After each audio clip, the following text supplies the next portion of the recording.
Welcome to Supply Circles, stories from the innovators, disruptors and improvers in supply chain management today, brought to you by AI Group.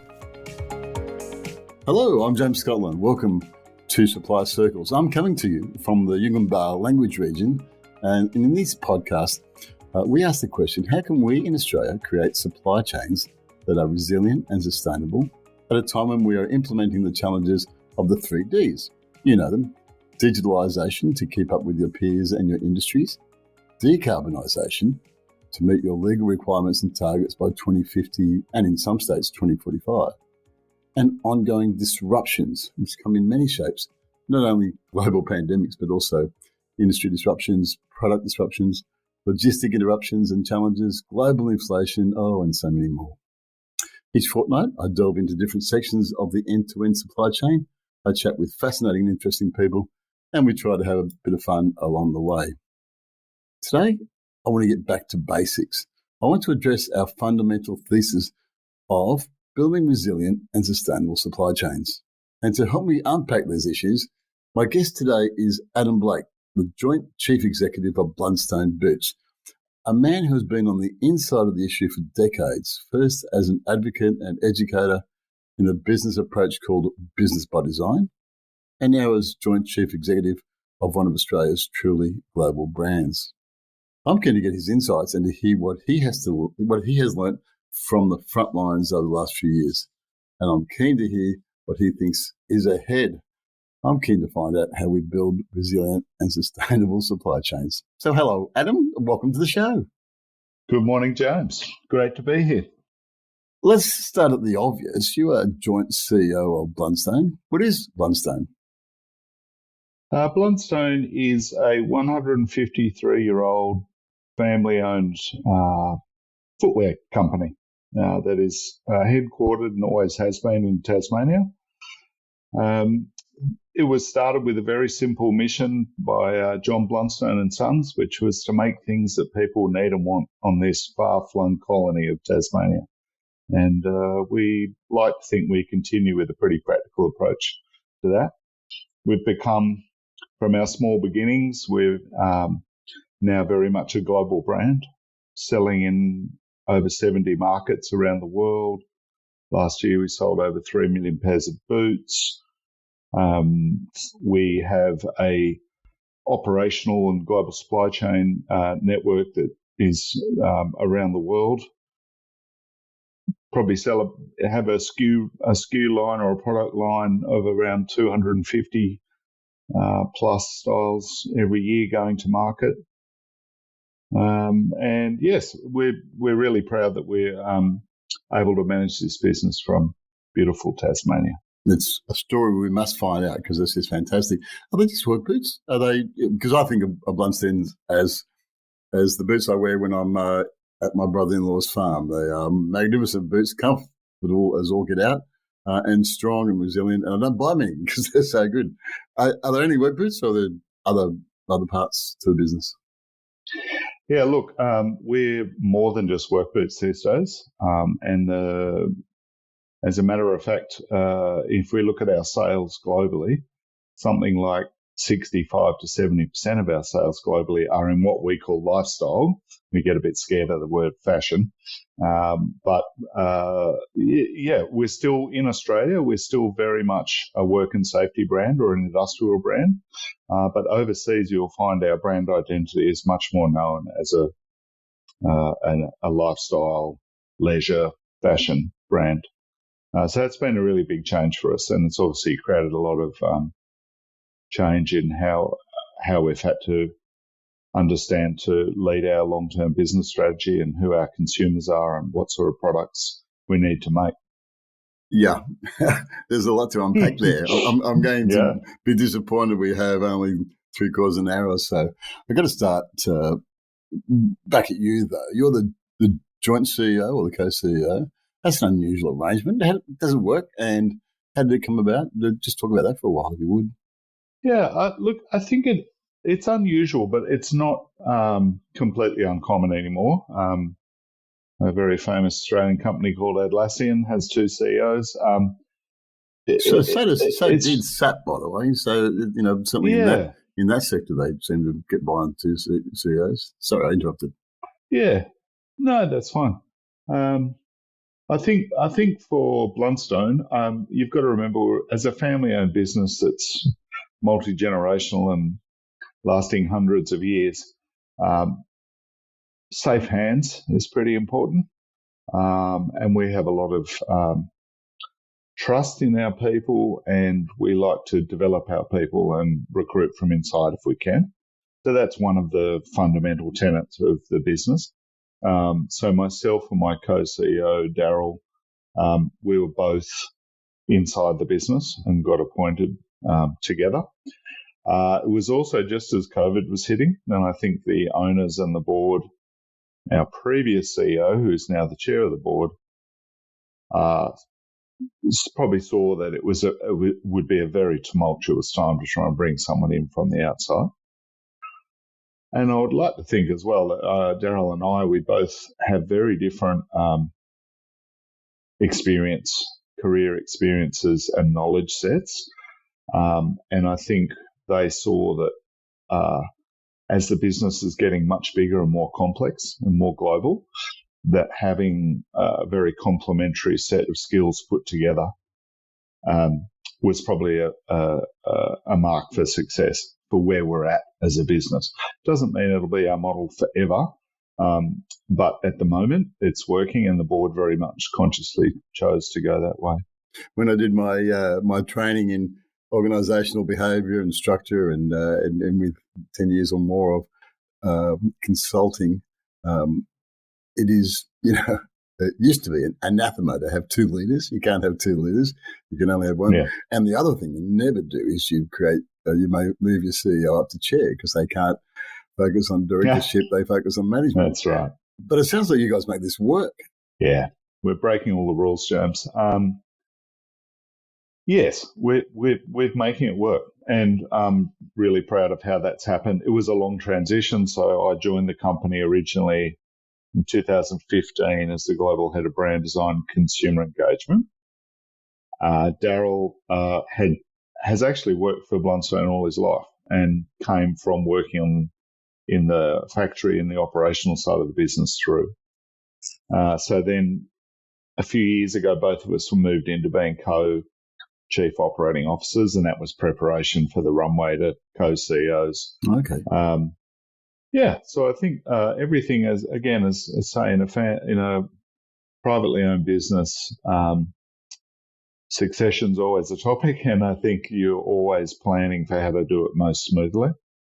We have a really high level of engagement in our business with our staff. We have a lot of people who've worked here a long time, so we really work hard to take everybody along with the changes in the business. But yeah, we have to work hard on two things. One is leave your ego at the door when you walk in. Mm-hmm. And the other is not to allow there being two CEOs. We try to act as one CEO, not to allow that to get in the way or slow things down or create duplication for our team and complexity. That's our responsibility to make it work. Yeah, without wanting to be trite, the other bits that are truisms are you can't build a global brand from Tasmania. And you can't survive 150 years. Very few businesses survive 150 years. Yeah. Maybe by having that different outside, by breaking all the rules is what made a Tasmanian business successful for 150 years. Is that part of the DNA, do you think? I think there's a spirit in Tasmania that is, we can do it. We'll do it the way we choose to do it. Tasmania's been so remote for so long. Like, it's starting to build its own brand now, which is terrific. But for a long time, most of the world wouldn't have a clue where Tasmania was. It's part of Australia, isn't it? Yeah, correct. It's been left off the map a few times. Somehow it's part of Australia. I'm not sure. Yeah. But I think that remoteness, I have a theory that remoteness, it sort of gives a space not to be pulled by global trends and normal practices, and to make decisions about how you want to do things. And our boots are a great example. Blundstone, our actual products are the child of Tasmania. They were made for Tasmania. That's why we use crazy thick leather. That's why the soles have got industrial level grip and strength and last for years and years and years and years. They were made for the conditions of Tasmania. So we just made boots how we thought we should make boots. We've made a business the way we think and we should run a business. And we've also decided that we can do that from Tasmania. We're probably the most the biggest global footprint of a company in Tasmania, I would say. I would think so, surely. Yeah. And I think we'll talk about it later, but I think it puts enormous emphasis on our ability to partner with a lot of other partners on both supply and distribution side around the world. You know, the truth is we're a long way from everything, so we've got to really have trusted partners everywhere. Yeah, question with that notice. When I was looking at the Cascade brewery operations a few years ago, they were limited in how much beer they could sell into the mainland of Australia because they couldn't get it to the mainland of Australia. There's only so many ships. Do you face these kind of, extraordinary challenges by being based in Australia, or do you find a way around them to achieve your targets? That's a bad question, but the fundamental is how much more difficult is it in Australia? That's what in Tasmania than Australia. How much more difficult in Tasmania than being on mainland Australia? Yeah, I got there eventually. Yeah, that's all right. It was difficult, and that's what led us to take. We still manufacture all of our industrial gumboots here in Tasmania. So below me right now is a factory running. All of our leather products are made with manufacturing partners around the world, and our supply chain comes from suppliers all around the world. I think 2007 was when we officially took leather offshore. It was a combination of tariff changes in Australia, skill base disappearing for traditional industry like footwear making, and local supply chains not being able to provide enough competitively for us to grow to scale. So we literally wouldn't be here today unless we'd made that move. Right. We would have disappeared off the face. Yeah, it's a brave decision, though, to say, let's take it to the world. Let's take it to the world. Before we move on to the supply chain challenges and operation, back to you. What's on your desk? As joint CEO, what are the challenges facing you at the moment? Probably like everyone, cybersecurity's a big thing.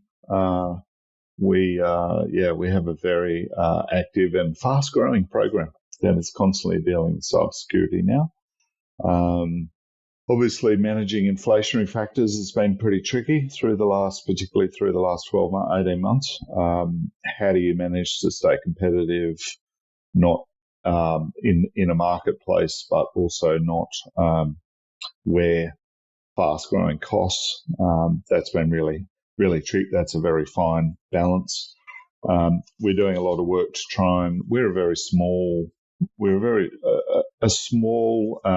corporate group, really, that runs a very large global footprint. So, as I said, there's a lot of partners, but we have to understand how to drive efficiency and productivity constantly in our business if we don't want to become too big.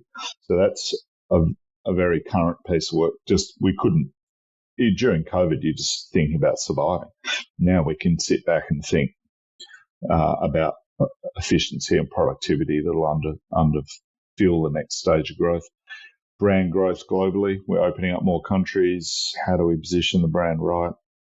And probably the toughest one that's referencing supply chains that's on our desk constantly is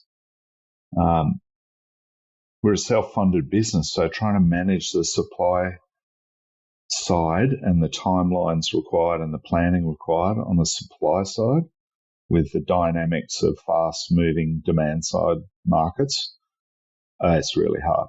It's really hard, when you've got to be placing orders 6 months out for materials and you've got markets going up and down like yo-yos.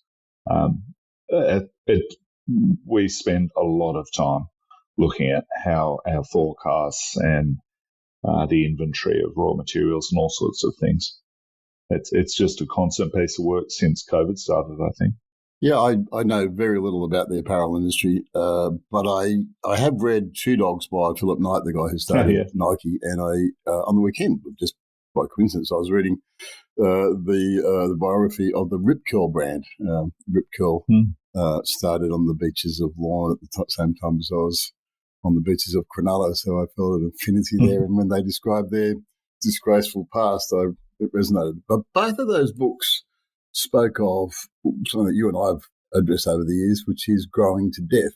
This concept of the more I sell, the more pressure there is on my cash flow, which means that eventually I just run out of cash flow despite having a lot of orders. And Phil Knight talks about that was an issue for 20, 25 years and all that.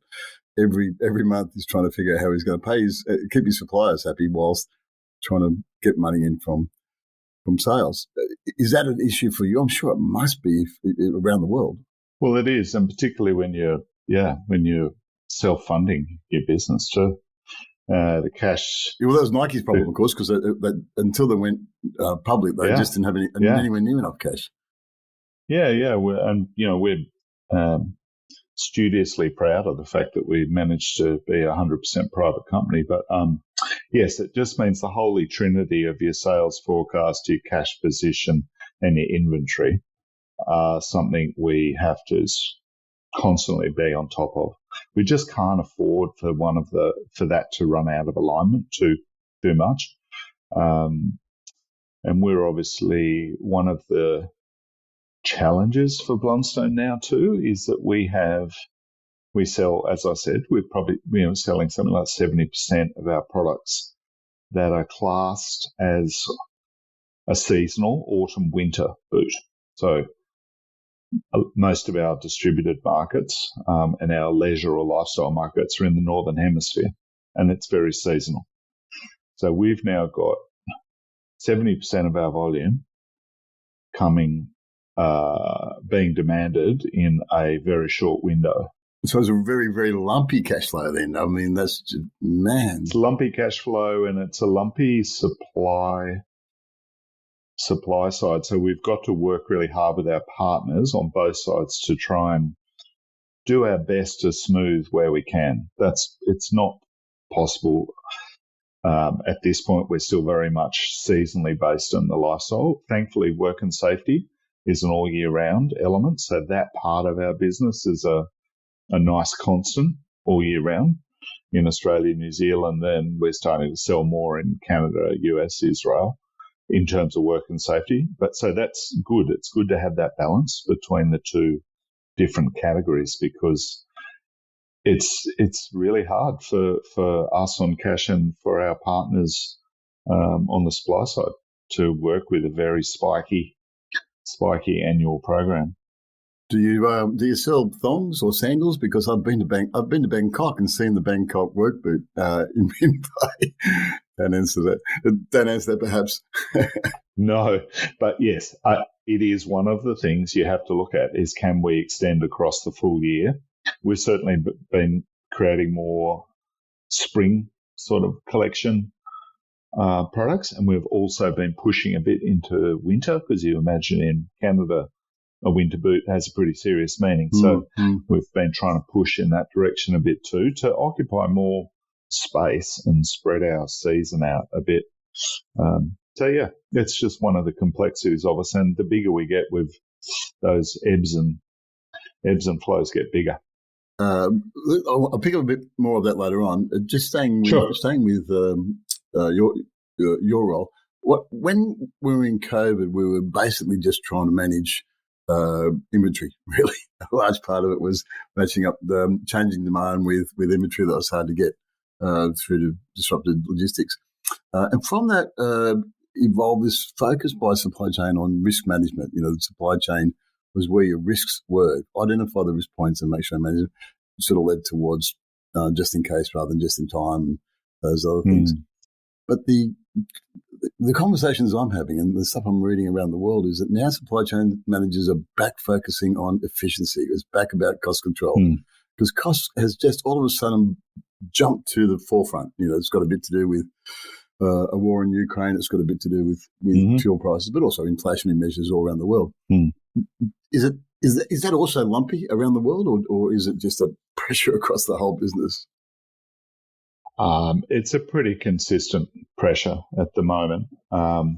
We have pockets. So during COVID, it was quite handy to be so globally distributed because on both supply and distribution, if you remember when COVID hit, it first of all smashed through Italy, Spain and France. And they're big markets for us. Yeah. But we had other markets. They hit in winter too, didn't they? Yeah. So that was your peak period. Yeah. That's right. So that it affected there, but we're still selling strong in some other places. And then on the supply side, by good management and good luck, we got through fairly undisrupted on the supply side. The big disruption was that was at our footwear manufacturers, but the big disruptions happened in the supply chain, the tier 2 and 3 behind them, in terms of getting materials. So it became, a really hard thing to manage. And of course, the dip for COVID, we were lucky in Australia. We were able to keep operating and shifting our work boots because they were seen as PPE, so that we had a consistency and a base still going. And our factories overseas were able to keep going, so we could supply. The dip from COVID, which was sort of around March 2020, and there's those big spikes that go down March, April, and by May, it's on the way back up. And then it goes miles ahead of where it was before. So, one of the things I'm, really pleased that we did, and we did it because it's the right thing to do, is we didn't walk out on any commitments in the supply chain or any partnerships. Oh, well done. We just said we can get through, right? We'll bankroll our way. We'll get through this together. And boy, did that pay off about 2 months later when everyone was screaming for products and people had walked out on factories and they'd lost their spot. But the point when they walk out on the factory, that's 2,000 people who don't have a job to go to anymore. Yeah. So we're very conscious of the people who work for us and with us on our brand and our partnerships, because those same partnerships then went into hyper mode and enabled us to have 2 of the biggest years we've ever had during COVID. Is that right?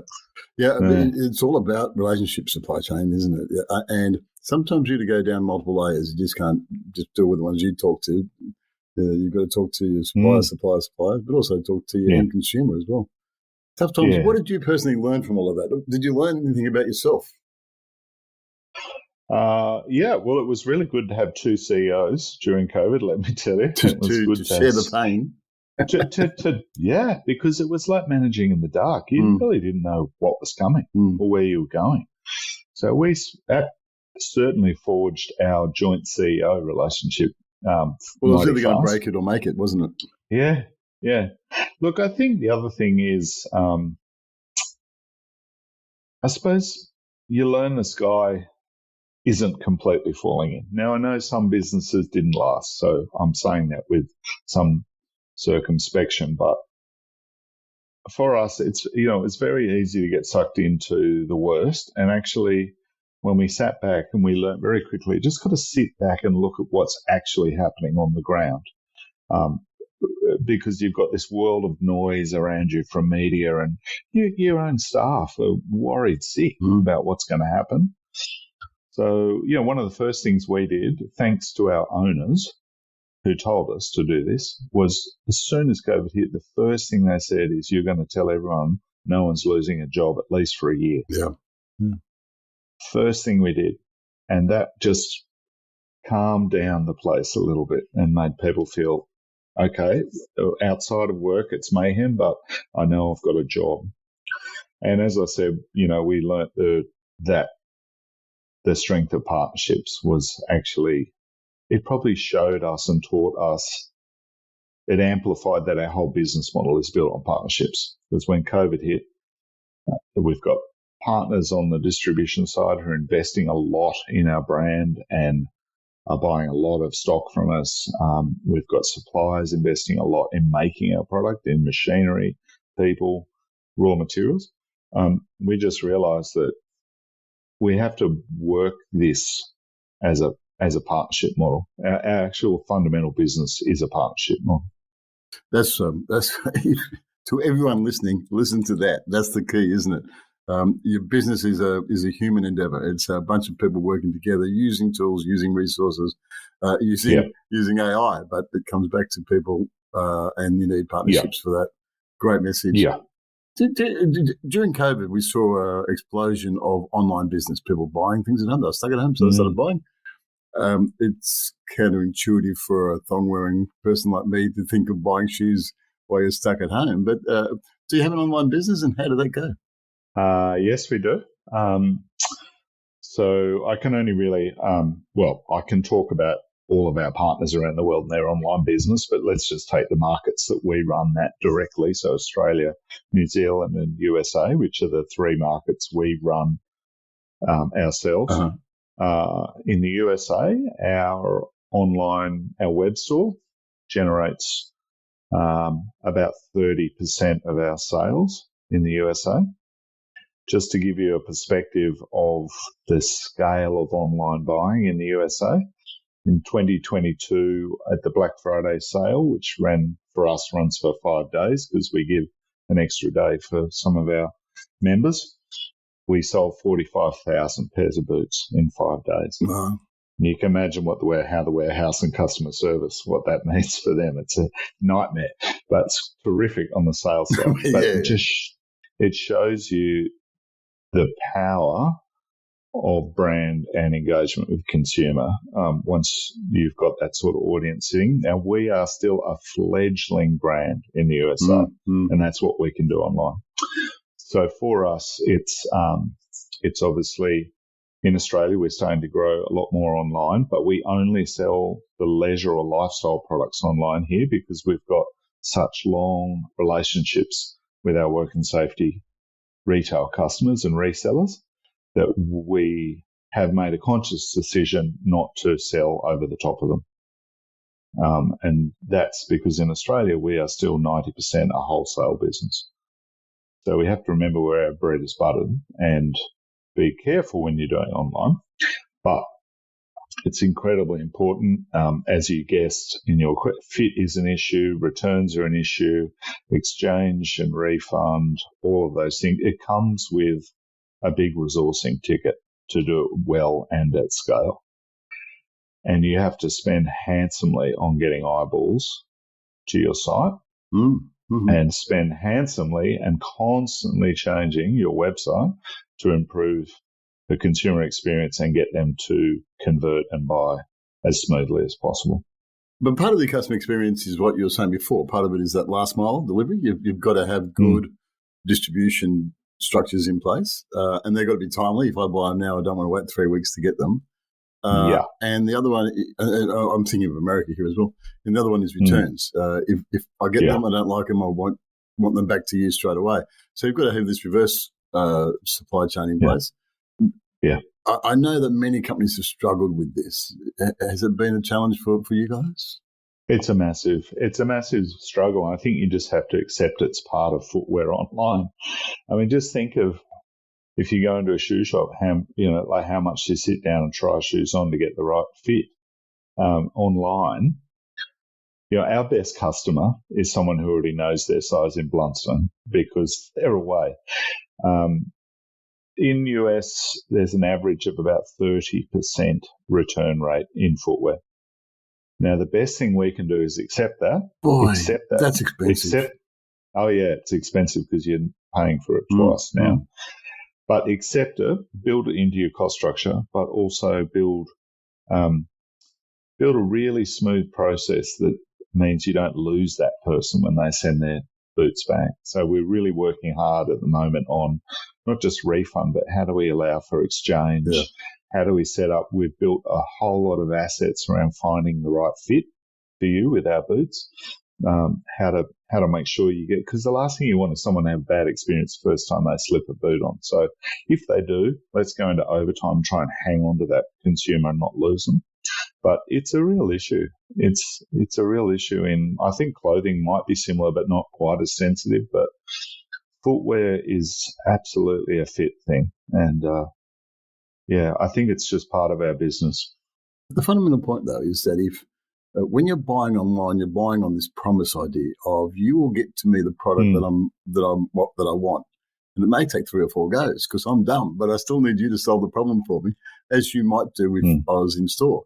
The promise of online purchasing is implicit. Do you agree? It's your brand promise. Yeah, back to the brand and design. That is your brand promise. We say we've got some of the most comfortable boots, most durable boots, and highest quality boots in the world.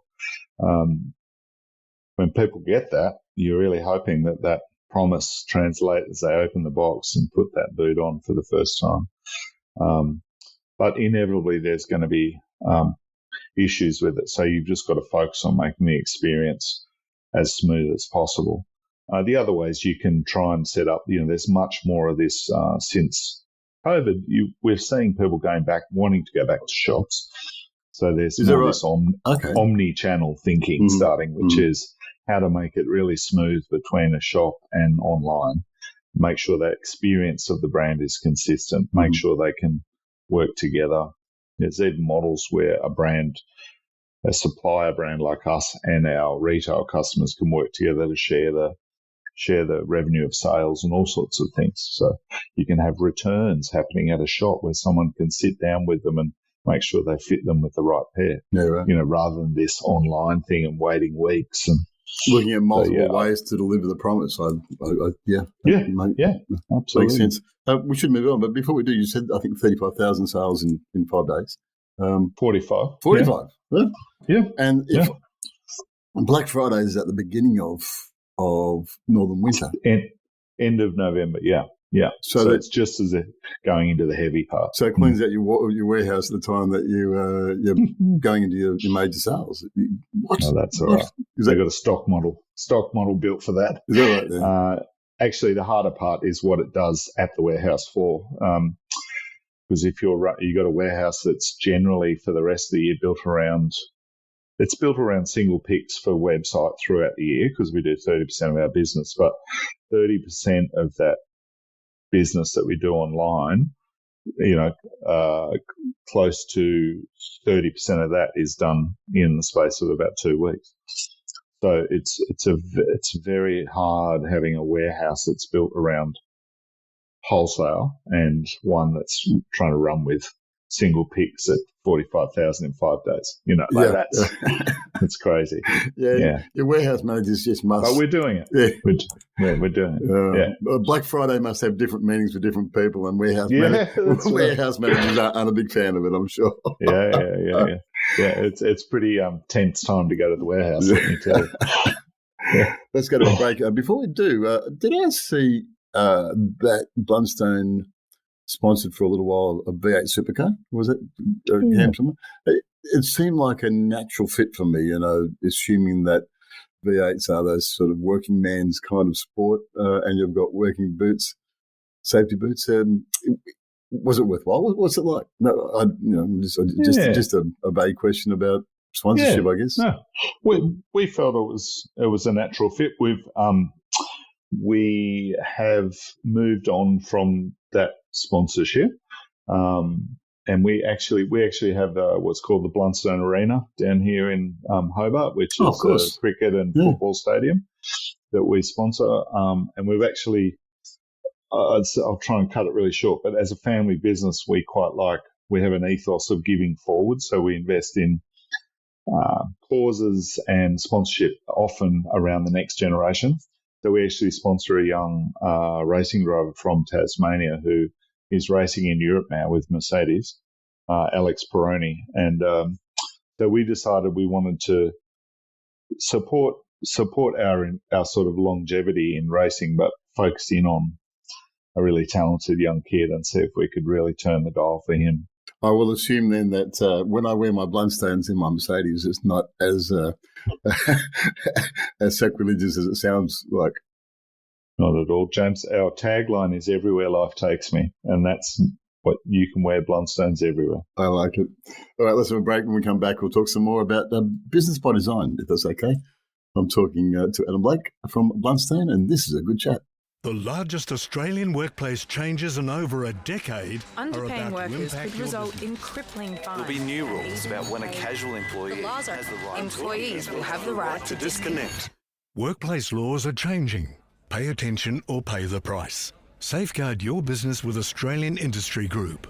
The legal experts at Australian Industry Group will help you navigate the new legislation and prepare your business for the changes. Become a member today at aigroup.com.au.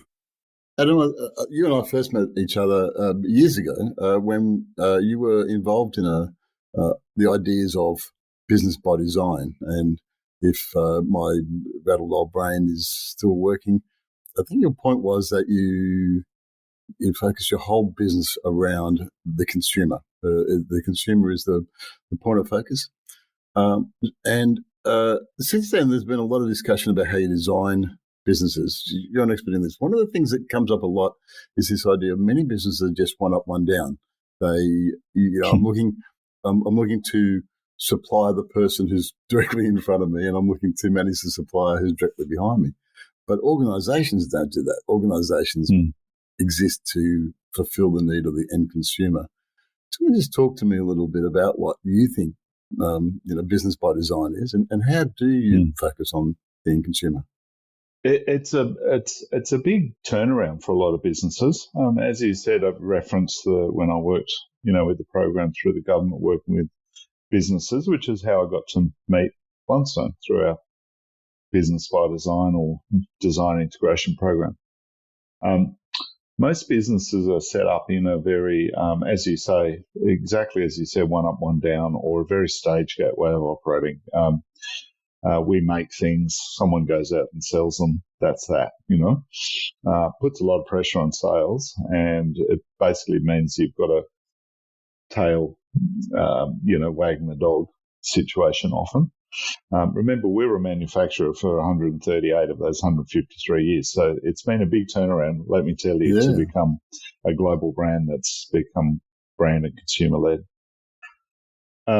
For us, when Blundstone first engaged myself and some of our other team to work with them around building design and brand capability, I think it's interesting to think about why they did that, why they were interested.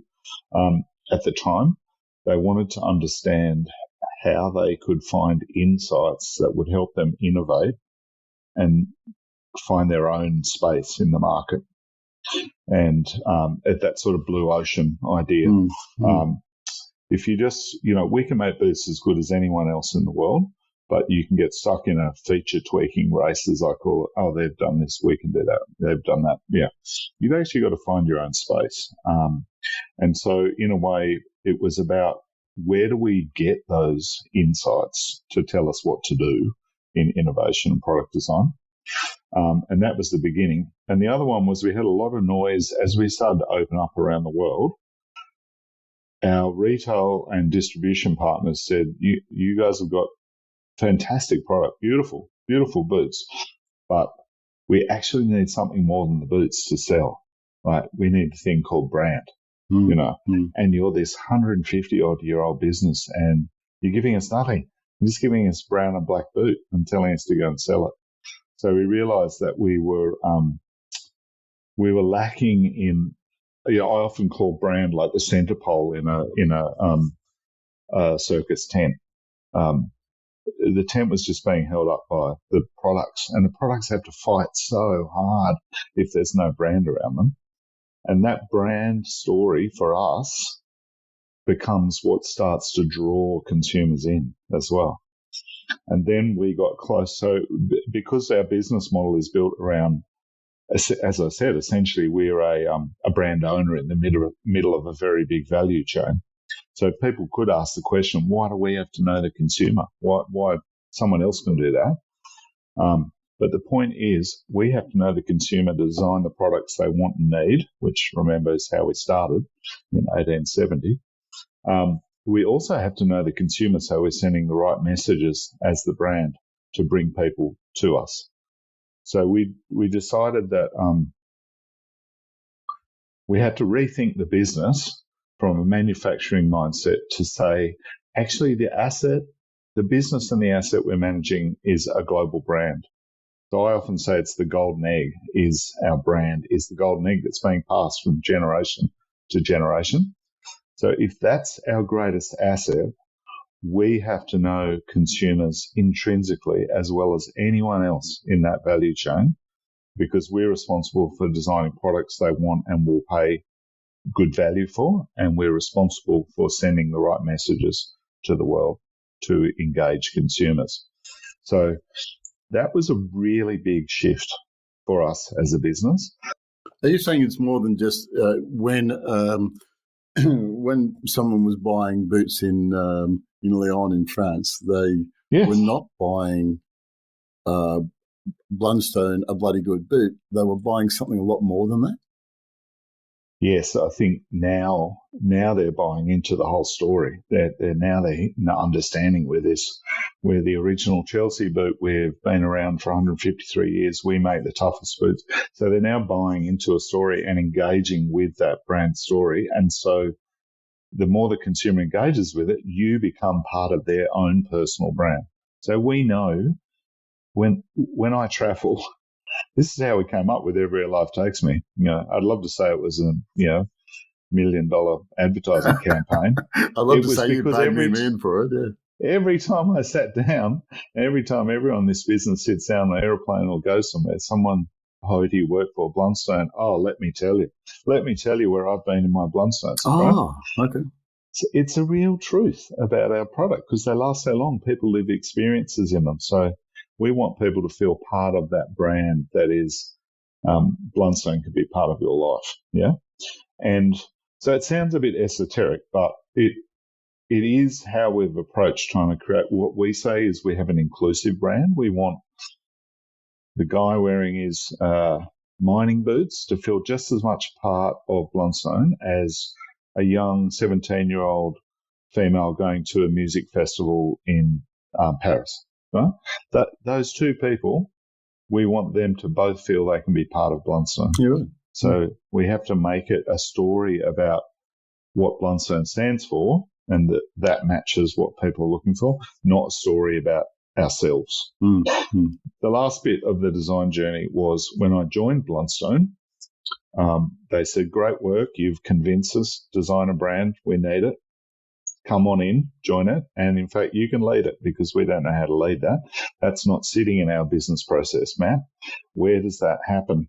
So what I realized was, this is probably my learning from the design integration or business by design program, is that you actually have to rebuild the car before you can drive it differently. You can't just hop in and say, oh, we're driving the business differently now. Because the business has to be built around where design and brand fit in our processes and who works on that and what team and what point are you engaging consumer insights in product development and at what point are you designing brand campaigns and when are you releasing them? But, you have to. So we really, in the last 5 years, we established a new business framework or a business model called global brand management. And that's allowed us to really think about where the consumer fits. And as I said before about online, digital, it's teaching us to think like a retailer. Now, remember, we've been a manufacturer and a wholesaler. Now we're like, oh, okay, we've got to think like a retailer. That's our shop, the online store. Mm-hmm. We can't treat that like we're some wholesaler. It doesn't matter if you can't ship on a Saturday and Sunday. Yes, it does. People are buying online on Friday night. They want their boots ASAP. And it's all part of that, the brand experience.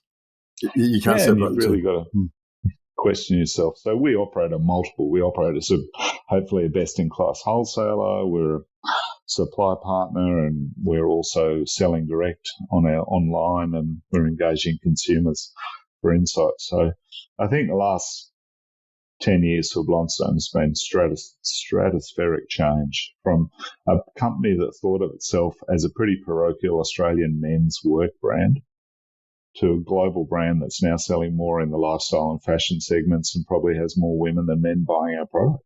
It's a real example of that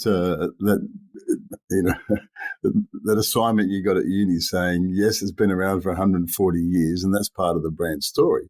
But imagine that you're starting the business today. How would you set it up differently from the way it was? You've done that. Yeah. We've and listen, Blundstone's we have a saying that the only reason we're here 153 years later is we stay relevant. So unless our products and our business model stays relevant, we're gone. It's not going to last another 150. So when we took leather manufacturing offshore, we're proud of that now. We're proud of our partners overseas. We would not be here if we hadn't have done it. So you have to make decisions to shift gears. And obviously for us, the work and safety market in Australia and New Zealand is a very mature market, and we have a big slice of it, along with some other big competitors. But the exponential growth is going to come from discretionary sales through fashion, and that's going to happen in markets all around the world, more than it is in little old Tasmania and Australia. So we realise that if we want to exponentially grow this thing, you've got to look overseas and you've got to look into categories or channels in the market that we hadn't been in ever before. I've just come back from Europe, and I noticed in South Germany, I spent a fair bit of time in South Germany, in Bavaria, and their day-to-day understanding and acceptance of the change into a post-carbon world is strong. It's a beautiful, clean, there's electric vehicles everywhere. So can I ask you about ESG? It's a big issue for supply chain and environment and social governance. It's different all around the world. How do you manage a global approach to environment and social governance when there's so much variance? Yeah, look, that's such an accurate statement, James. It's running at different paces in different places all the time.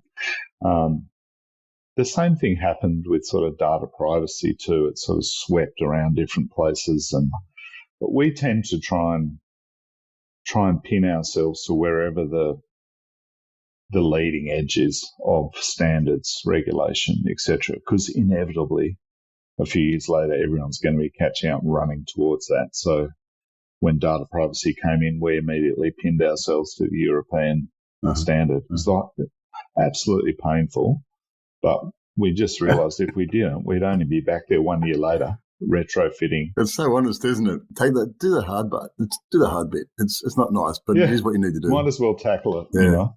ESG, it's got a couple of things for us. First of all, it's a no-brainer for us. Again, remember, multi-generational, privately owned business. It's part of how that golden egg called the brand is going to be passed on to the next generation and the next and the next. So ESG has to be done. It's also the right thing to do. So there's no fight with it. It's probably getting used to the fact that, exactly to your question, we won't be totally in control of the pace in which we have to do this. The world will dictate that to some degree. Yeah. Now, that world is a range of players all operating on their own agendas. Consumers already starting to use their purchasing power to make decisions. Consumers on digital can make or break you in 3 seconds. So you've got that aspect. We've also got some very big retail customers or partners who are really pushing us hard. So one example is REI, which is a very large outdoor chain, the biggest in America. They're one of our biggest retail partners. Every year they come back with a self-audit, and they have a series of things that they tell you need to improve on. And they say, if you get to a certain point where you're not up to our standards, we won't take your product. Full stop. No. End of discussion. So that's happening. You've got then you've got legislation, regulation. You've got chemical standards changing very fast. PFAS has been one that's been on the news here, but in America is sweeping very quickly across the market. That has to do with, particularly with products that are made with waterproof qualities and high durability. So that's just suddenly arrived, and the chemical standards coming out of California, they'll just say it has to be, you have to have it out of your products by the 1st of January 25. So our accreditations team, which tries to keep up with this stuff, is really, we're having to resource that more and more because the pace is picking up. But it's still part of your brand. It's still an important part of your brand, though, isn't it? This whole, you don't want to end up on the front page of, the Sacramento Chronicle. Never, ever. And I think we have to approach it both from an opportunity side. There are certain consumers that, if we want to be relevant and a high-value product, you're probably going to have ESG well under control and part of your brand in the future. At the moment, consumers are a bit, we want ESG, but we're not prepared to pay. But that'll shift quickly. And I think for us, a year ago, we hired our first ever ESG manager.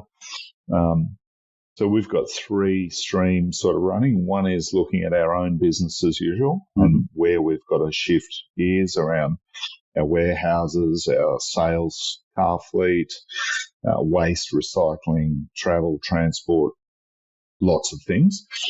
Then you've got, remember for us, we're a partnership model, so we've got an enormous amount of partners that if we want to talk about Blundstone globally's ESG, that our environmental footprint, it involves all of them too. So we've got a whole program where we have to, as the brand owner and supplier and distributor, or buyer and distributor, we have to change gears and work as a value chain leader in this space with our partners to show them and help them what we expect. And then you've got the whole stream around the product itself: circularity, resale, recycling materials, end of life. What's the life cycle of your product? Thankfully, our products last forever. So that is actually a good tick for ESG and sustainability. So it's a growing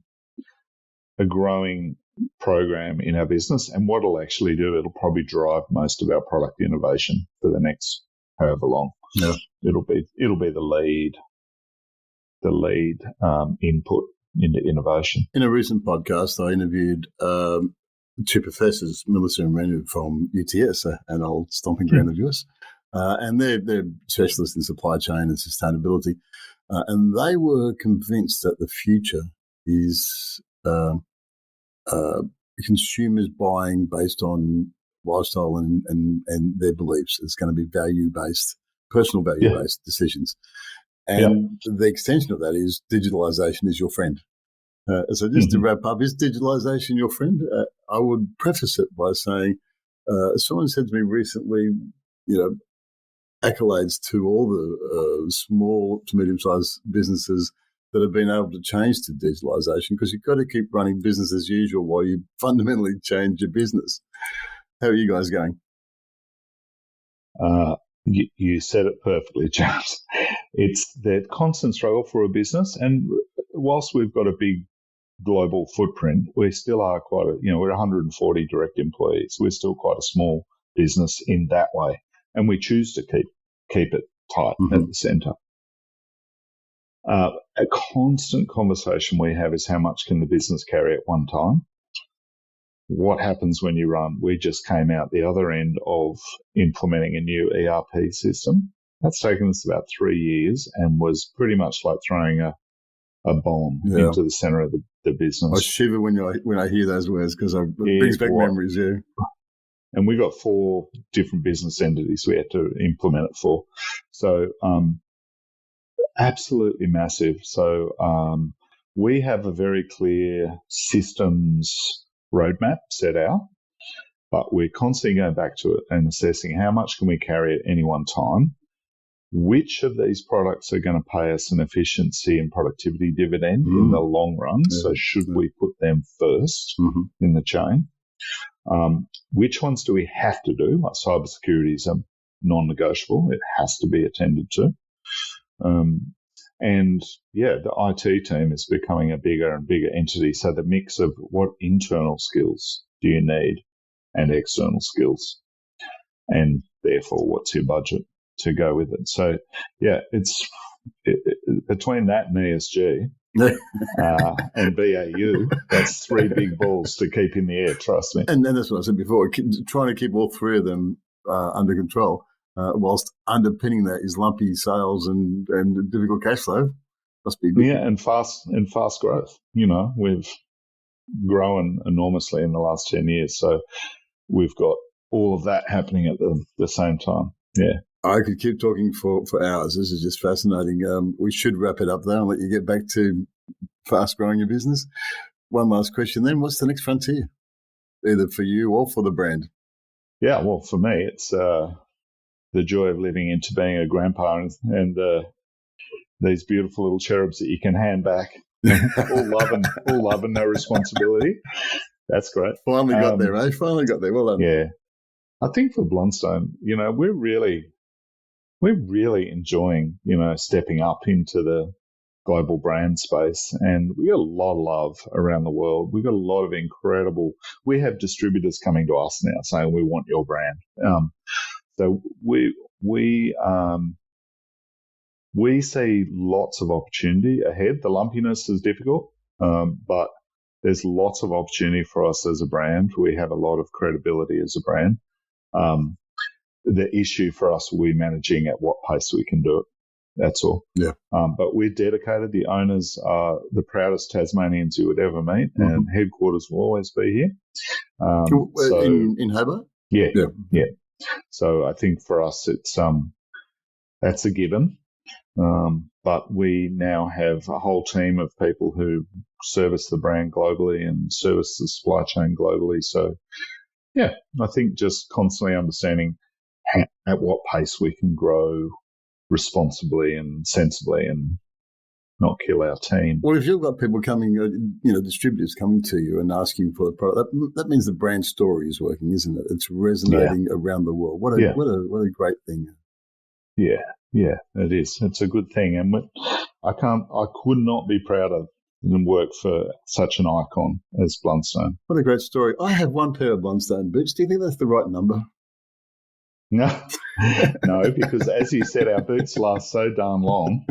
We need everyone to have a big collection. Otherwise, we're waiting 10 years for a repeat purchase. Yeah, I know. And that's true. Yeah, but that's the perfect product for the future. That's just not this sort of disposable, throwaway kind of culture. So I hope that's part of your brand story. We are the epitome of slow fashion. Slow fashion. Honestly, it is. We are well positioned for that sort of conscious consumption model that we're moving into. It's been fabulous talking to you. Thank you so much for your time. I hope that it continues to go as well as it has. I think if you've managed to get through COVID as well as you have, signs are good for the future. Thank you very much. Thanks, James. It's been good to see you again. Well, that's it for another episode of Supply Circles. Thanks again to everyone for listening, and thanks for your feedback. If you do have any feedback on today's interview with Adam Blake or ideas of the show, or just want to give me some feedback, hit me up at james.scotland with one T, james.scotland@aigroup.com.au or at my LinkedIn page. I'd love to hear from you. And we'll be back in a fortnight with more insights into the keys of building sustainable supply chains. Thanks for joining me. This is Supply Circles. I'm James Scotland. Bye for now.